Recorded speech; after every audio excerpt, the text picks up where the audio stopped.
Hello, my name is Aarti Nagle. I am 29-year-old. I am an IT professional working for an MNC. My highest recorded weight was 100 kgs and I have lost 27 kgs in the time span of 10 months. My reason of weight gain is मैं actually childhood से ही थोड़ी overweight हुआ करती थी, मतलब इतनी भी नहीं थी, लेकिन अगर कुछ और लड़कियों के साथ चलूँ तो ऐसा लगता था कि थोड़ी ज़्यादा हेल्दी हूँ। स्कूल टाइम तक भी ठीक थी, कॉलेज आते आते जैसे जैसे मैं बैचलर डिग्री मास्टर डिग्री तक मैं आई तो वो मेरा पीसीओडी की वजह से वेट गेन होता चला गया और मैं बिल्कुल किसी तरह का वर्कआउट डाइट कुछ भी नहीं करती थी। तो उसकी वजह से क्या हुआ कि वो जो वेट बढ़ने की जो मेरी रफ्तार थी वो बढ़ती ही गई। फिर एक टाइम ऐसा आया जब मैंने एमएनसी ज्वाइन करी तो वहाँ तो मतलब ऐसा था कि खाने पे कंट्रोल नहीं, रोटेशनल शिफ्ट्स होना और ऊपर से पीसीओडी था जिसके लिए मैंने कभी कोई ट्रीटमेंट नहीं किया, ना मैं दवाई लेती थी और मैं ध्यान भी नहीं देती थी, जिसकी वजह से क्या होता था कि मेरा जो ये वेट गेन था ये बहुत ज़्यादा हो गया। फिर मेरे लाइफ में एक ऐसा टाइम आया कि जब अब मैंने अपना वेट चेक किया तो वो तब मुझे पता चला कि वो 100 kg हो गया है। इसमें ऐसे कई सारे इंसिडेंट हुए जिसके वजह से टाइम पे मैं डीमोटिवेट होती थी। लोग बचपन से ही ताने देते थे, मम्मी पापा हर वक्त ताना सुनते थे, इतनी मोटी है आपकी बेटी, इतनी हेल्दी है, इसकी शादी कैसे होगी, इसका फ्यूचर कैसे होगा। और वो जो स्ट्रेस और वो जो टेंशन था मैं अपने मम्मी पापा की आंखों में हमेशा देखती थी। लेकिन एक टाइम आया मेरे लाइफ में जब मेरे पापा बेड रेस्ट पे थे 6 मंथ्स का, और वो टाइम पे मैं अपने पापा को हॉस्पिटल ले जाया करती थी रूटीन चेकअप्स वगैरह के लिए। लेकिन मेरे साथ क्या होता था कि मैं अपने पापा को हॉस्पिटल ले जा रही हूँ और मेरी कंडीशन कुछ ऐसी थी, मेरे बहुत ज़्यादा नी पेन हो गया था बिकॉज ऑफ वेट गेन। और जब आप 100 kgs के होते हो तो आपको मल्टीपल प्रॉब्लम्स आते हैं, हाई कोलेस्ट्रॉल जैसे मुझे हो गया था, पीसीओडी। फिर एक दिन मैंने ये चीज़ रियलाइज़ करी कि अगर मैं अपने आप पे ध्यान नहीं दूंगी और आज अगर मेरी कंडीशन ये है तो मैं अपने पापा का, अपने पेरेंट्स का ध्यान कैसे रखूँगी। तो उसी दिन मैंने ठान लिया था कि चाहे कुछ भी हो जाए मुझे वेट कम करना ही करना है। मेरा करंट डाइट है, सुबह उठकर सबसे पहले तो मैं 2 ग्लास वार्म वाटर में Apple cider vinegar plus lemon water, ये 2 चीज़ें तो मेरी 10 मंथ से फॉलो हो ही रही है, ये सबसे पहले मैं लेती हूँ। और मेरा थोड़ा जो जिम जाने का टाइम होता है वो थोड़ा अराउंड 10 o'clock होता है, तो प्री वर्कआउट मैं 1 कप ब्लैक कॉफ़ी ज़रूर लेती हूँ ताकि वो बहुत हेल्पफुल होता है। और अगर मैं ब्लैक कॉफ़ी नहीं ले पाती हूँ तो 1 एप्पल खा के मैं वर्कआउट के लिए चली जाती हूँ।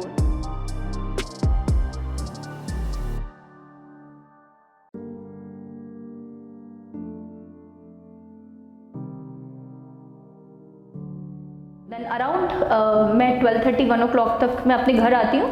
उसके बाद मेरा डायरेक्ट लंच का टाइम हो जाता है, तो लंच में मैं काफ़ी अच्छे से लंच करती हूँ क्योंकि ये मेरे पूरे दिन का सबसे बैलेंस मील होता है, क्योंकि डिनर मेरा बहुत ही लाइट होता है। तो लंच में मैं न्यूट्रिशन का ध्यान बहुत अच्छे से रखती हूँ, मतलब पोर्शन कंट्रोल बहुत अच्छा रहता है। अगर मैं जैसे 2 रोटी अगर मैंने ले ली तो उस दिन राइस नहीं लूँगी, अगर राइस खाना है मुझे तो एकदम 100 ग्राम से ज़्यादा नहीं लेती हूँ, पोर्शन कंट्रोल।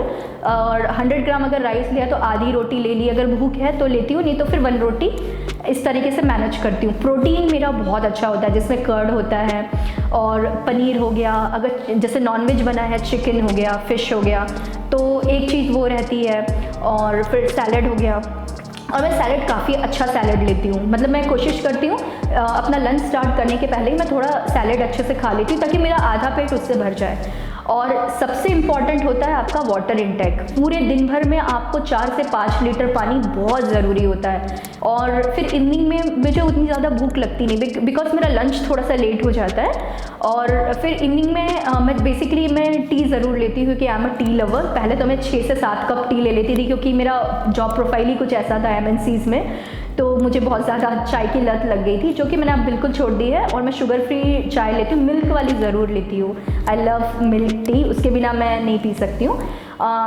जिस दिन मुझे अगर थोड़ा मीठा कुछ मन करता है तो थोड़ा बहुत जैगरी डाल लेती हूँ, अदरवाइज शुगर फ्री वाला टी लेती हूँ। And then dinner time I make sure कि मेरा डिनर 8-8:30 तक हो जाना चाहिए।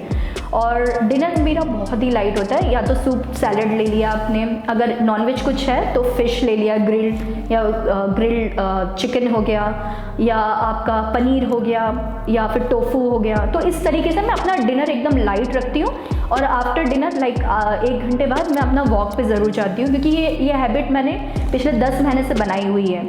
फिर बात आती है कि लोगों की, लोग किस किस तरीके के कमेंट पास करते हैं। लोग आपको हर तरीके से लोग डिमोटिवेट करेंगे। अगर आप पतले हो जाओगे ना तो वो ये बोलेंगे कि अब क्या करोगे, इतने तो पतले हो गए हो और कितना कम करना है वेट। और यही वो लोग होते हैं जब आप हैवी होते हैं, आप ओवरवेट होते हैं, आप ओबीस होते हैं, तो यही लोग होते हैं जो आपको डिमोटिवेट करते हैं। अरे तू तो इतनी मोटी हो गई, तेरी शादी कैसे होगी।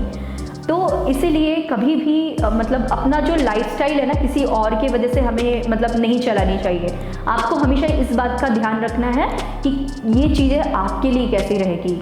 अगर आप इन सारी चीज़ों को, अच्छी हैबिट्स को, अच्छे वर्कआउट को, अच्छे डाइट को अगर आप कंट्रोल करते हो और अपने लाइफस्टाइल में इम्प्लीमेंट करते हो ना, आपको रिजल्ट ज़रूर मिलेंगे। चाहे कुछ भी हो जाए, अपना सेल्फ कॉन्फिडेंस कभी नहीं खोना चाहिए।